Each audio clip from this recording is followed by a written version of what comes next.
북한이 오늘 아침 황해북도에서 동해상으로 단거리 탄도미사일 2발을 발사했습니다. 올해 8번째 탄도미사일 2발로 내일 부산으로 입항하는 미 핵추진 항공모함의 한반도 전개에 반발하는 걸로 보입니다.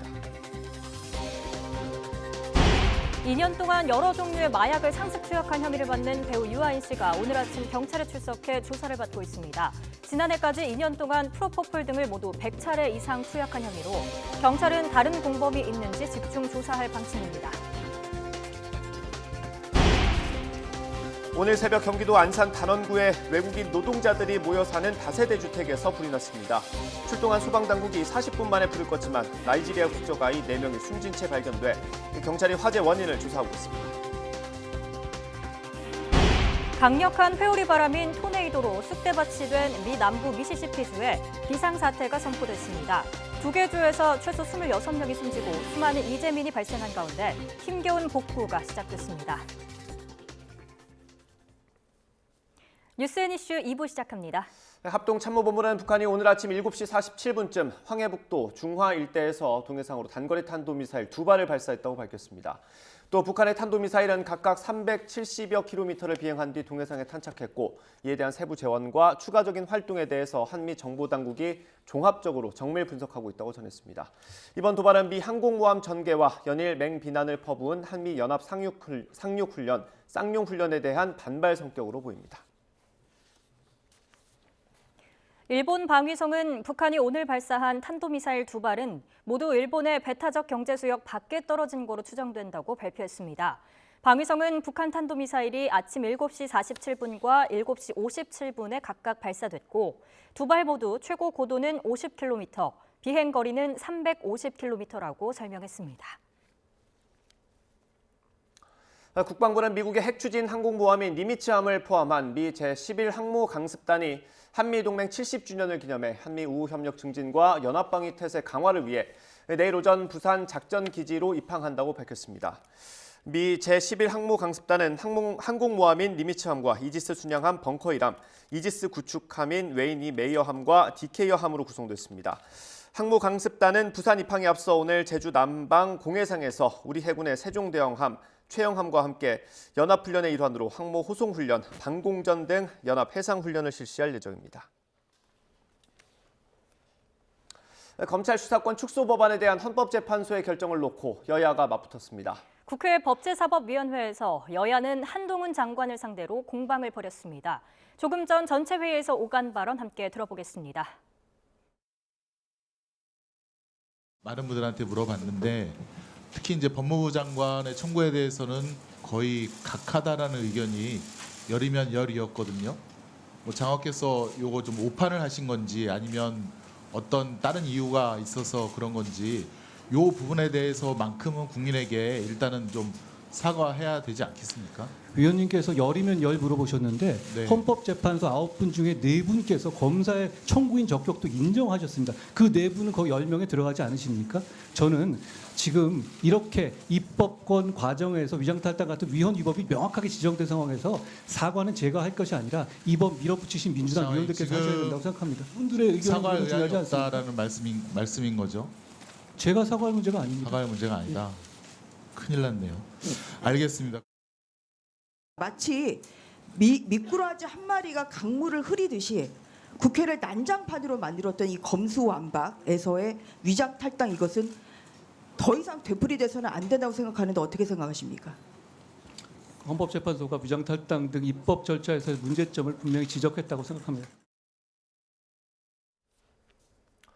우종수 경기 남부경찰청장이 신임 국가수사본부장으로 공식 임명됩니다. 윤익은 경찰청장은 오늘 기자회견을 열고 정부가 우종수 청장을 신임 국수본부장으로 임명하기로 했다고 밝혔습니다.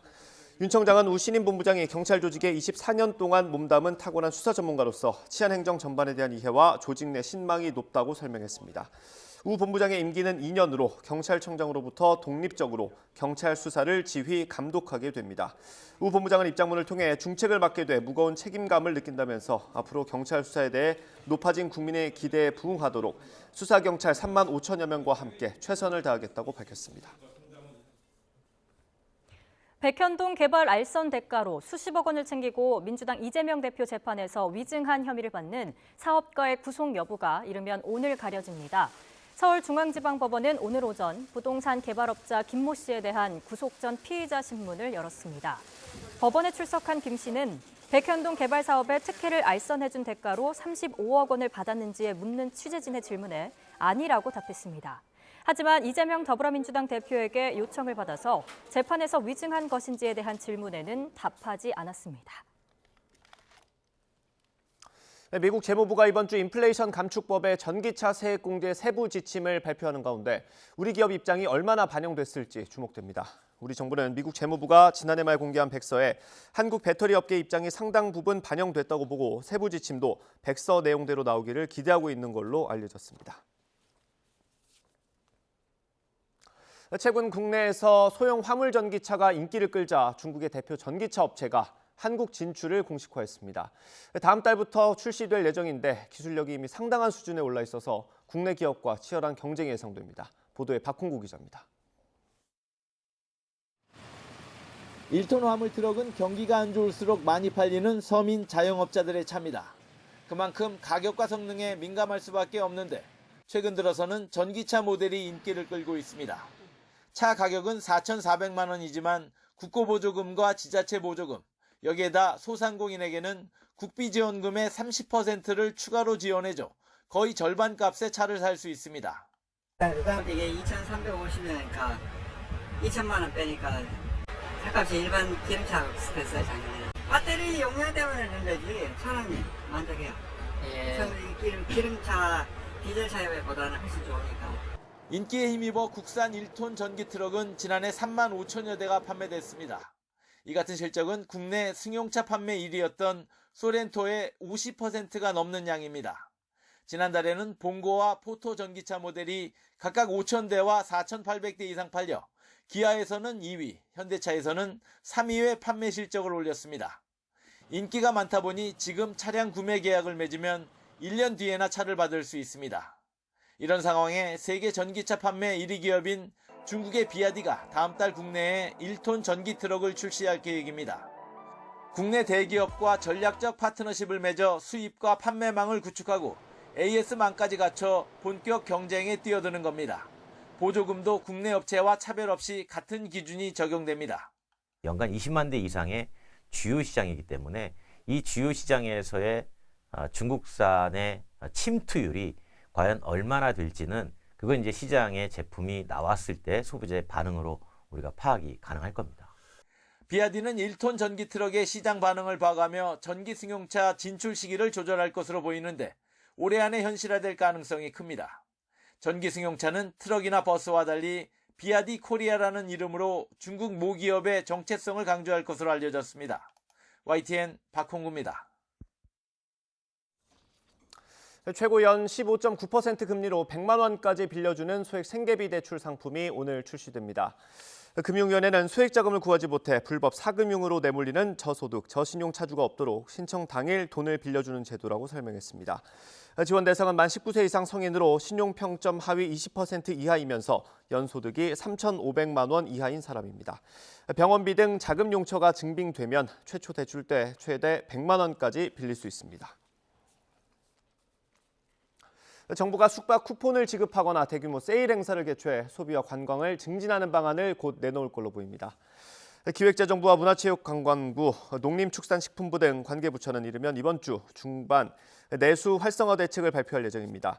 다만 여전히 높은 물가 수준을 자극하지 않는 선에서 진행하겠다는 게 정부의 방침입니다.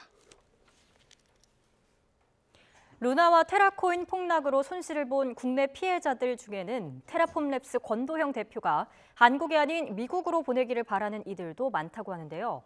한 피해자 커뮤니티에서 권 대표가 송환되기를 바라는 국가에 대한 의견을 묻는 투표를 진행했는데 참여자 대다수가 미국을 꼽았다고 합니다. 형량을 정하는 방식에서 한국과 미국 사법체계 사이에 차이가 있어서인데요. 어떤 내용일까요? 오늘 아침 YTN에 나온 피해자 소송 대리인 이야기 들어보시죠. 아무래도 미국 법원이 한국보다는 조금 더 엄한 처벌을 할 것으로 예상은 됩니다. 그래서 우리나라는 혐의가 아무리 여러 가지 죄가 이제 공소가 제기가 되더라도 가장 중한 죄형만 가중하는 이른바 가중주의를 택하고 있고 실제 형량을 봐도 제3범죄에서 내려진 역대 최고 형량이 징역 40년이거든요.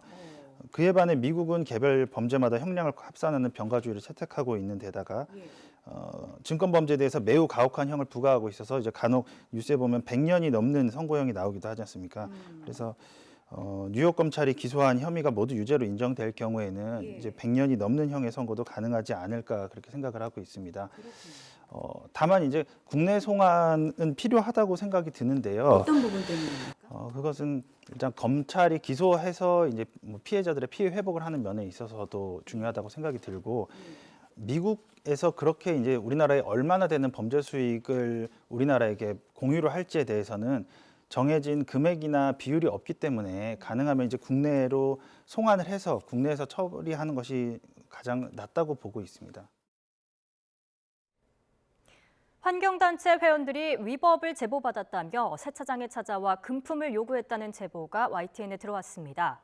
최근 영세 자영업자들을 대상으로 한 공갈 범죄가 늘고 있는데 금전적인 피해로 이어질 수 있는 만큼 주의가 필요합니다. 안동준 기자입니다. 지난 15일 정모 씨가 운영하는 스팀 세차장에 환경단체 회원들이 들이닥쳤습니다. 이 가운데 자신을 사무국장이라고 소개한 남성. 스팀 세차장은 하루 물 사용량이 100리터로 제한되는데 정 씨가 기준을 초과해 물을 썼다며 법적 처분을 받을 수 있다고 경고합니다.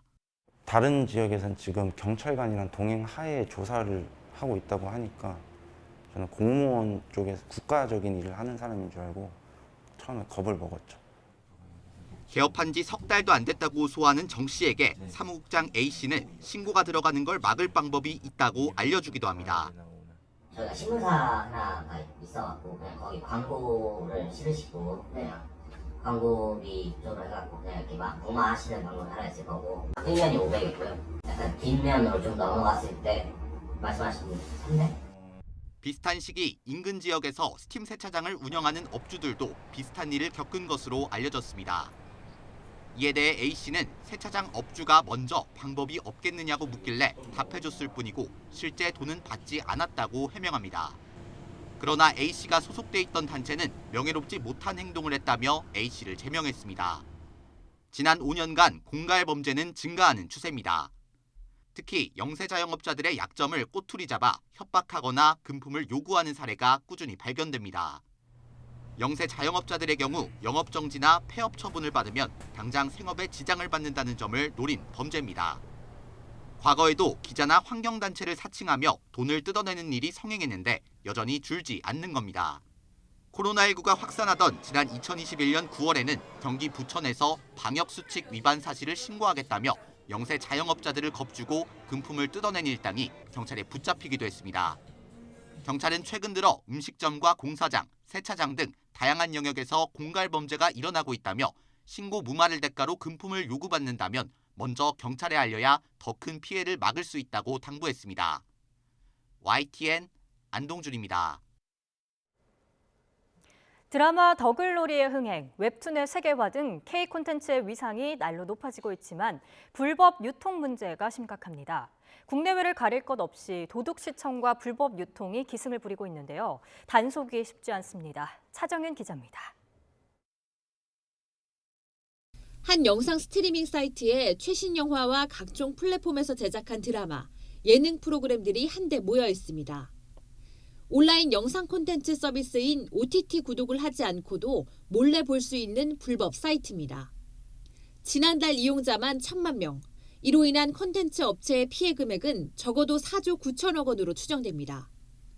경찰이 수사에 착수하자 해당 사이트는 국내 OTT 관련 모든 자료를 내리겠다고 밝혔습니다.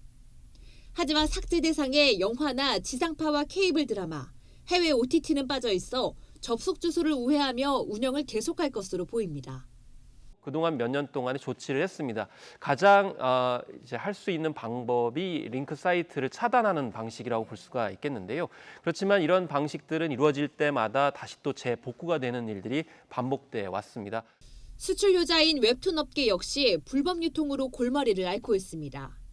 지난 2019년 3천억 원대였던 웹툰 불법 유통 시장 규모는 지난 2021년 8천억 원대로 빠르게 커지고 있습니다. 점점 기승을 부리는 무단 유통에 카카오 엔터테인먼트는 2년 전 특별팀을 꾸려 직접 단속에 나섰습니다. 국내외 불법물 1,700만여 건을 적발해 삭제하고 해외 대형 불법 유통 조직으로부터 중단 선언을 이끄는 등 성과를 거뒀지만 자체 활동만으로는 한계가 있다고 토로합니다. 그런 해외 유저들에 대한 인식 개선 작업들, 그리고 음성화되어 있는 텔레그램이라든지 디스코드 방을 추적하고 삭제하고 한 운영자가 검거돼야지만 그 사이트를 완전히 폐쇄를 할 수가 있거든요. 빠르게 성장하는 K-콘텐츠 이면에 들이운 불법 유통이라는 그림자. 전문가들은 정부 부처와 수사당국이 앞장서 강력한 처벌에 나서고 무단 이용자들도 인식을 고쳐야 한다고 입을 모읍니다. YTN 차종훈입니다. 돌봄 전담사와 급식실 종사자 등 학교 비정규직 노동자들이 인력 충원과 임금체계 개편을 요구하며 오는 31일 신학기 총파업에 들어갑니다. 전국학교 비정규직 연대회의는 오늘 서울 용산 대통령실 앞과 전국 17개 시도교육청 앞에서 기자회견을 열고 이같이 밝혔습니다. 이들은 학교 비정규직의 저임금 구조에도 불구하고 교육당국이 근속수당을 동결하는 등의 임금 교섭 최종안을 내놔 차별 해소에 대한 의지가 전혀 없다고 주장했습니다. 정부가 착취도 인신매매라는 인식 아래 제1차 인신매매 5년 종합계획을 발표했습니다. 납치, 감금뿐 아니라 협박이나 강요, 어려운 처지를 이용해 노동력이나 성적 착취를 하는 것으로 인신매매 개념을 넓히고 사람을 모집하거나 이를 숨기는 행위도 인신매매 행위에 해당하는 거로 정의했습니다.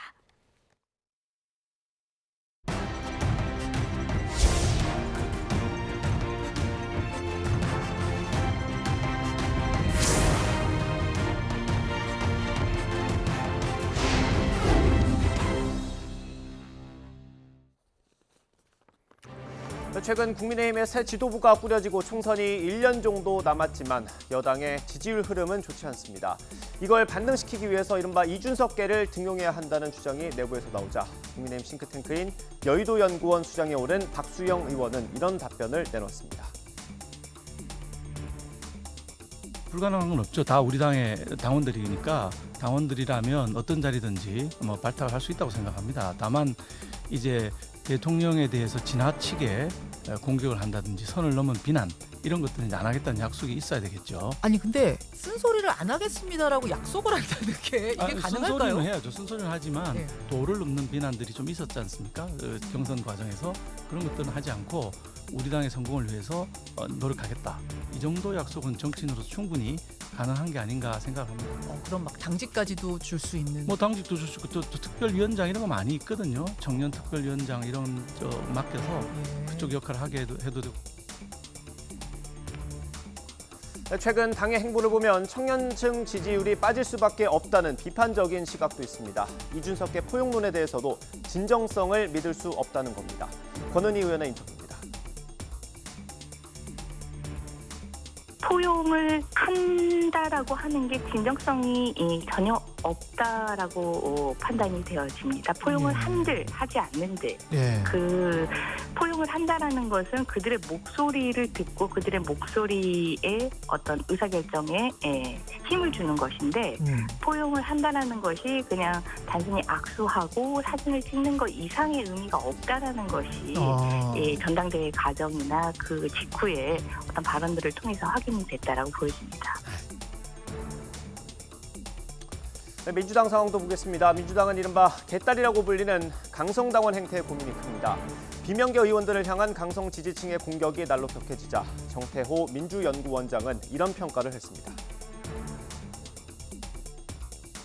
지금 상황은 제가 보기에는 팬덤의 그런 거를 벗어났다고 저는 보고 있습니다. 팬덤의 영역을 벗어났다? 네. 그리고 실제로 이제 그것이 윤석열 정권에 있어서 민주당 분열을 이용되고 있다라고 판단하고 있고요. 그런 걱정 때문에 당 대표께서도 그런 폭력적 행위들을 자제해달라고 요청을 했었던 거고 심지어 표현을 이렇게까지 했잖아요. 우리 내부에 폭탄을 던지는 것과 똑같은 것이다라고 얘기를 했잖아요. 그렇기 때문에 지금 이 상황은 우리 당내 민주주의에 있어서 굉장히 해로운 그런 작용을 하고 있다. 저는 그렇게 보고 있습니다. 지지자를 폄훼하는 프레임에 말려들면 안 된다는 분석도 있습니다. 이럴 때일수록 필요한 건 비판과 배제가 아닌 소통과 존중이라는 겁니다. 민주당 김남국 의원 얘기 들어보겠습니다.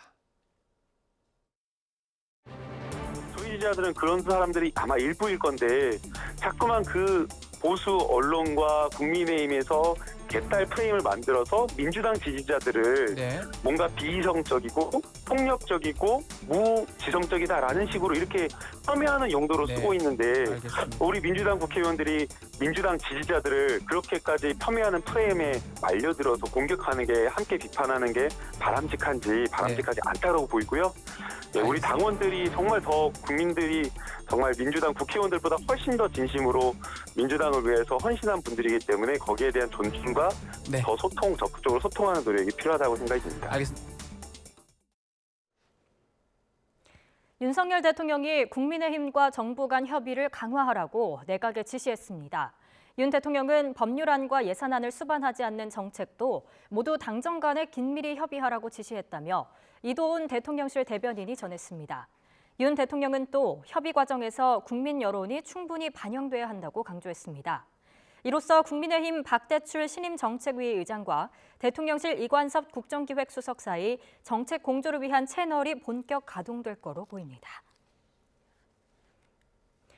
윤석열 대통령의 국정수행 지지도가 3주 연속 하락하면서 30%대 중반을 기록했다는 여론조사 결과가 나왔습니다. 함께 보겠습니다. 리얼미터가 미디어 트리뷴 1회로 지난 20일부터 닷새 동안 전국 성인 남녀 2,506명에게 설문한 결과 윤 대통령이 국정수행을 잘한다는 평가는 일주일 전보다 0.8%포인트 하락한 36%로 집계됐습니다.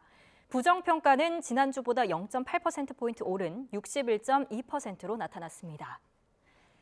윤 대통령 국정수행 지지도는 3월 첫 주에 올해 최고점을 찍은 이후 3주 연속 하락하고 있는 반면 부정평가는 3주 연속 오름세입니다. 리얼미터는 한일 정상회담 관련 영향과 주 69시간 논란 등 대형 복합 악재가 연이어 발생한 점을 원인으로 분석했습니다. 정당 지지도는 국민의힘이 지난주보다 0.9%포인트 오른 37.9%, 더불어민주당은 1%포인트 내린 45.4%였습니다. 자세한 내용은 리얼미터 홈페이지나 중앙선거 여론조사 심의위원회 홈페이지를 참조하면 됩니다. 김형두 헌법재판관 후보자가 정부의 강제동원 피해자 제3자 변제안을 두고 당사자인 강제동원 피해자들의 견해를 존중하는 게 가장 중요하다고 밝혔습니다. 김 후보자는 국제법제사법위원회에 보낸 인사청문회 서면 질의 답변서에서 우리나라는 일제 35년 강점으로 많은 손실을 입었고 강제동원 피해자는 직접 손해를 입은 분들이어서 피해에 대한 전보가 필요하다며 이같이 밝혔습니다. 일본 국민 10명 중 7명은 한국 정부가 발표한 해법으로 일제 강제동원 문제가 해결된다고 보지 않는 거로 나타났습니다. 니혼 게이자이 신문이 지난 24일부터 26일까지 전국 18세 이상 900여 명을 대상으로 실시한 전화 여론조사 결과 응답자 68%는 한국 정부가 내놓은 강제동원 해법으로 해결된다고 생각하지 않는다고 답했습니다. 해결된다고 생각한다는 답변은 21%에 그쳤습니다. 러시아의 벨라루스 전술핵 배치 결정에 우크라이나와 서방은 위험하고 무책임하다며 일제히 비판에 나섰습니다. 러시아는 상응 조치일 뿐이라며 정당성을 강조했는데요. 류재복 기자가 취재했습니다. 전쟁 당사국인 우크라이나는 러시아가 벨라루스를 핵 인질로 삼았다고 비난했습니다. 이 문제를 논의하기 위해서 UN 안전보장이사회를 열 것을 요구했습니다. 북대서양 조약기구 나토는 러시아 핵 위협은 위험하고 무책임하다며 비판했습니다. 하지만 러시아의 핵 태세에 변화가 없어서 아직 대응할 필요는 없다고 밝혔습니다. 미국 역시 러시아가 핵무기를 사용하면 중대한 선을 넘는 것이라고 경고했습니다. 러시아 핵 상황을 매일 감시하지만 아직 벨라루스로 핵무기를 옮겼다는 징후는 없다고 밝혔습니다. I can tell you that we've seen nothing that would indicate Mr. Putin is preparing to use tactical nuclear weapons in any way whatsoever in Ukraine. 러시아는 미국과 서방 행동에 상응하는 조치를 하는 것이라며 영국 열화 우라늄탄의 우크라이나 지원을 겨냥했습니다. 또 벨라루스에 핵무기를 이전하는 게 아니라 배치하는 것이라며 정당성을 강조했습니다.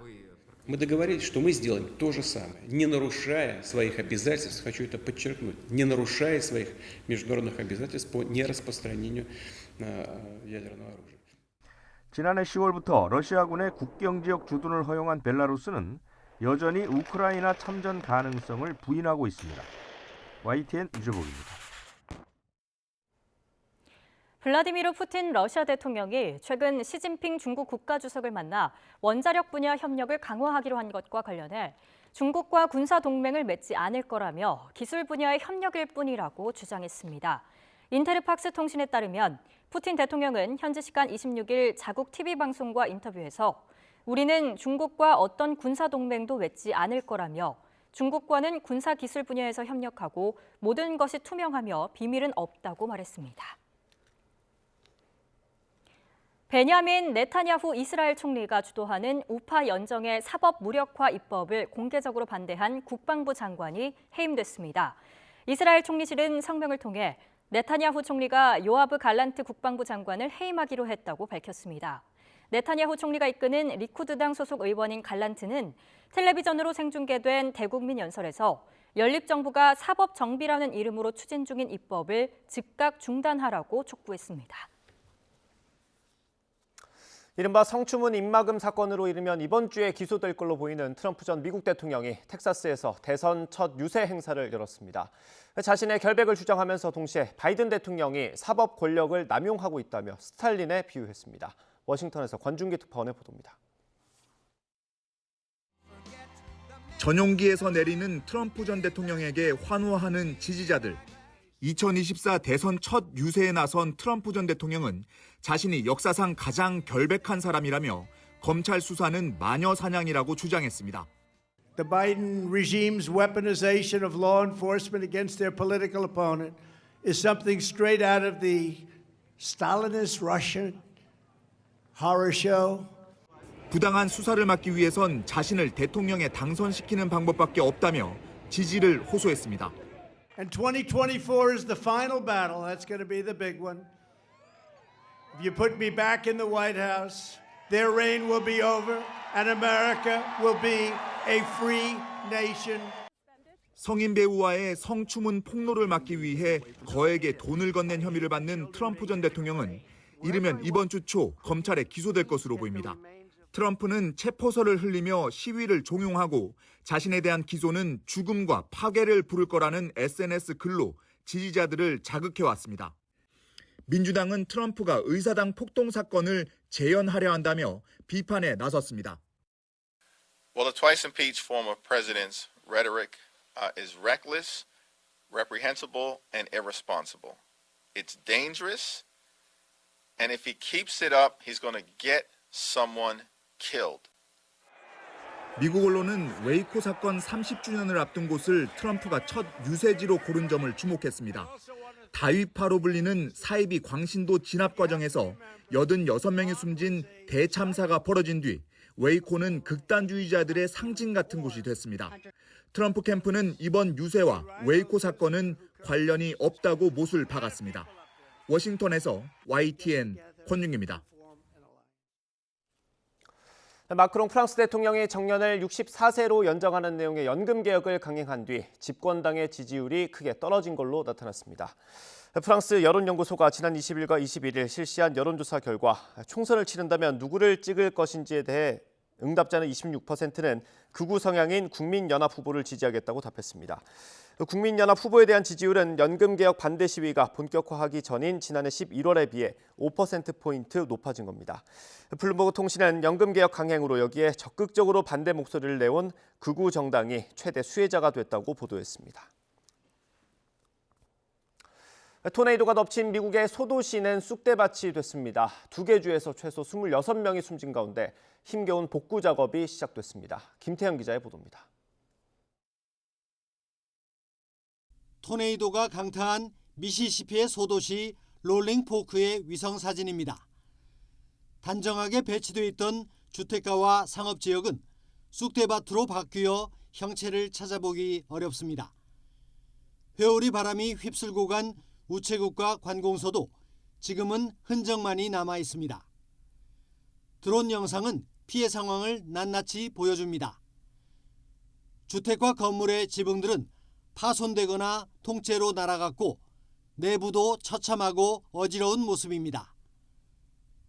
파괴된 트럭은 잔해 속에 파묻혀 더 이상 움직일 수 없게 됐고 앙상한 나무들은 가지를 모두 잃고 뼈대만 남았습니다. 재난을 버텨낸 주민들은 복구를 위해 밖으로 나왔습니다. 쿠퍼 부부는 엉망이 된 자신의 잣집을 구석구석 살펴봅니다. It's just very sad. It's very sad. But everybody's coming together and helping, and it's just great. We were in our house. It actually blew our carport off. Shed's gone. Holes in the roof. 비상사태가 선포된 가운데 워커 시장도 피해 현장에서 복구를 지휘하고 있습니다. It's just been devastating. You know, the loss of lives. I wish my condolences to all the families who've been affected. 지도에서 지워질 만큼 큰 피해를 입은 시골 소도시는 힘겹게 복구에 나서고 있습니다. YTN 김태현입니다. 색이 바랜 것만큼 오래된 포스터입니다. 딸, 아들 따지지 말고 둘만 낳자는 1970년대 정부 표어인데요. 당시만 해도 형제가 4명이 넘는 집이 많았고 또 아들을 선호했던 시대상까지 반영했습니다. 출산 관련 표어의 기조가 바뀐 건 2000년대 들어서입니다. 자녀들 목소리를 빌어서 출산을 장려하기도 했는데요. 인구 감소 우려 때문입니다. 한 가정에 둘은 넘게 낳아야 인구가 유지됩니다. 그런데 현실은 정반대입니다. 지난해 태어난 아이 10명 가운데 6명이 첫째였는데요. 1981년 이후 가장 높은 비율입니다. 형제 있는 집이 줄고 있다는 이야기입니다. 이런 추세는 꽤 오래전부터 나타났는데요. 첫째 비중은 10년 넘게 오르고 있는 반면 둘째 이상 비중은 내리 하락세입니다. 아이를 낳지 않는 여성도 많습니다. 합계 출산율이 0.78명인데요. OECD 회원국 38개 나라 가운데 꼴찌입니다. 왜 아이를 낳지 않는 나라가 된 걸까요? 한 신문이 청년들을 만나 물었더니 이런 대답이 돌아왔습니다. 가장 중요한 정책으로는 일을 하면서도 아이를 키울 수 있는 환경을 꼽았습니다. 아이를 낳지 않기로 선택한 게 아니라 낳고 싶어도 낳지 못하는 현실이 문제라는 이야기입니다. 과감하고 확실한 저출산 대책, 윤석열 대통령이 주문한 내용인데요. 조만간 발표될 정부 대책에 안심하고 아이를 낳아서 기를 만한 마음이 얼마나 생길지 궁금해집니다.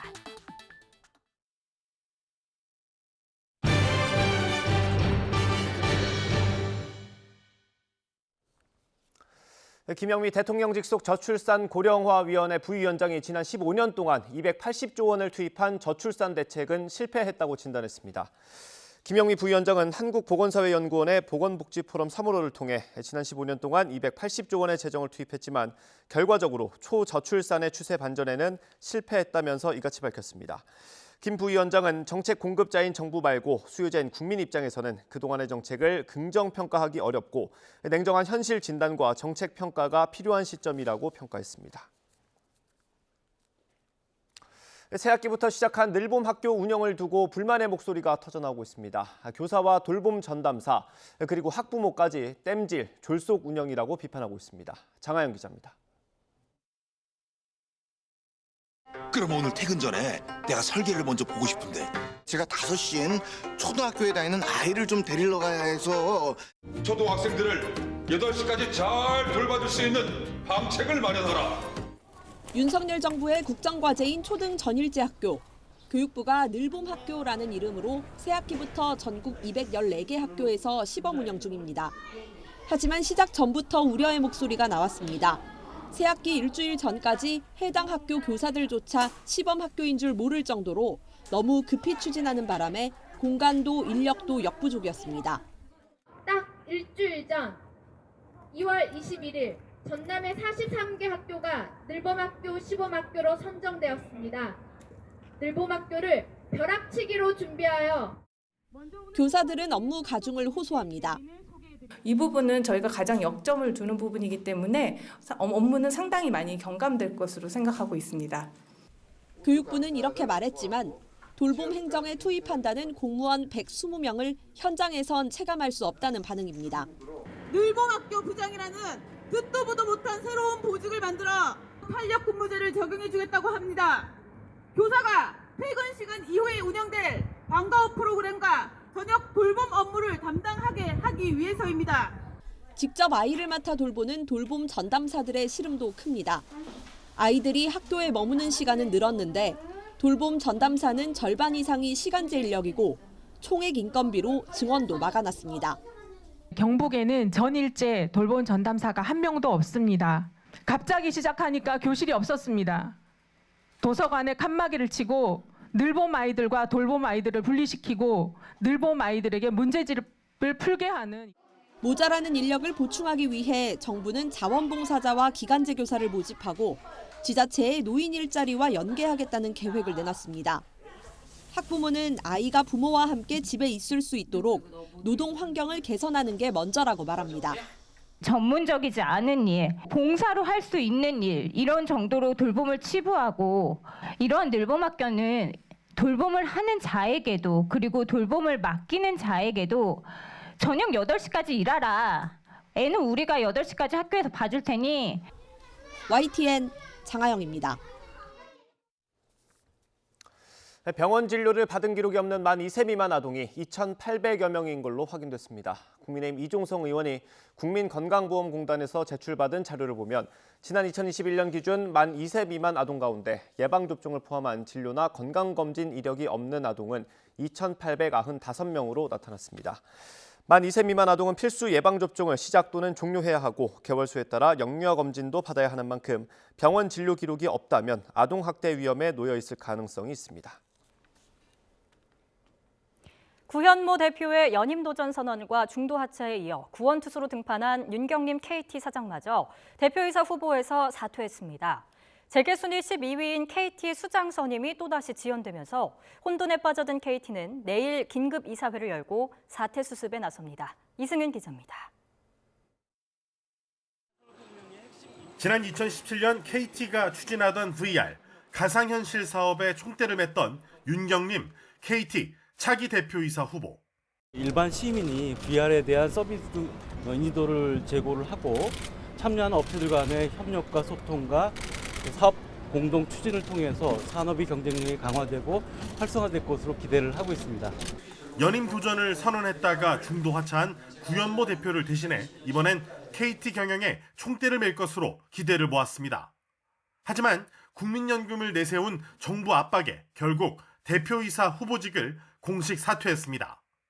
윤 후보는 주요 이해관계자들의 기대 수준을 넘어서는 지배구조 개선을 통해 새로운 CEO가 선출되는 것이 가장 바람직하다고 판단했다고 밝혔습니다. KT는 조기 경영 안정화를 위해 최선을 다하겠다고 밝혔지만 이미 연말에 이루어졌어야 할 임원 인사도 지연되는 등 재계 순위 12위 KT 내부는 리더십 부재로 인해 혼돈의 수렁으로 빠져들고 있습니다. 실제로 윤 후보 사퇴의 공식 확정으로 서창석 네트워크 부문장과 송경민 경영 안정화 TF장의 사내이사 후보 자격도 자동 폐기됐습니다.